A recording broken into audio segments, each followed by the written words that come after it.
Class 12 Part B, Accounting for Companies. Accounting for shares capital.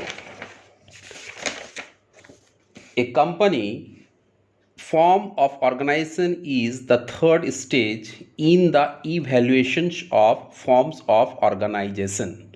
Its capital is contributed by a large number of persons called shareholders who are the real owners of the company, but neither it is possible for all of them to participate in the management of the company nor consider desirable. Therefore, they elect a board of directors as their representative to manage the affairs of the company. In fact, all the affairs of the company are governed by the provisions of the Companies Act 2013.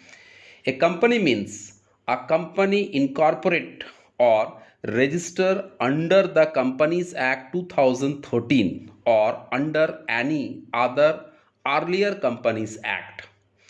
A company usually raises its capital in the forms of share called share capital and debentures debt capital.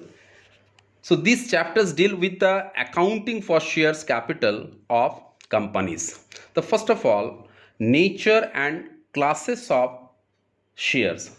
A share refers to the unit into which the total share capital of a company is divided.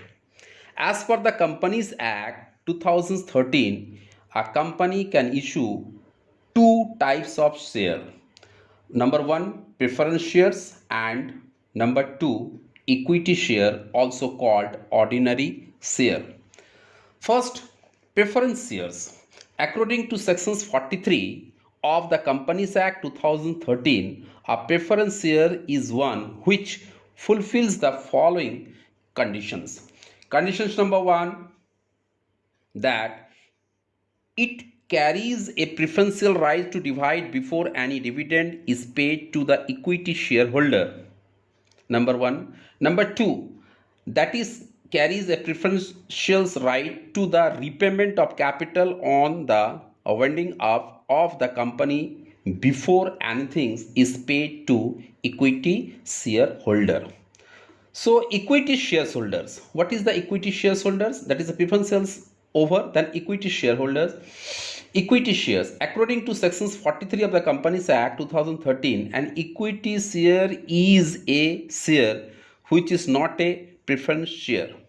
In other words, we can say the share which do not enjoy any preferential right in the payment of dividend or repayment of capital are termed as equity, or you may say ordinary share. The dividend on equity share is not a fixed, and it may vary from year to year depending upon the amount of profits available for distributions. So dear children, I just tell you the very short concept about the share. A share refers to the unit into which the total share capital of a company is divided. That is the concept of the share. Then if anyone is asking about the preference shares, then you said simply the preference shares are shares which carry a preferential right at the time of payment of dividend and at the time of repayment of capital. Like equity shares. Equity shares are shares which do not carry a preferential right at the time of payment of dividend and at the time of repayment of capital.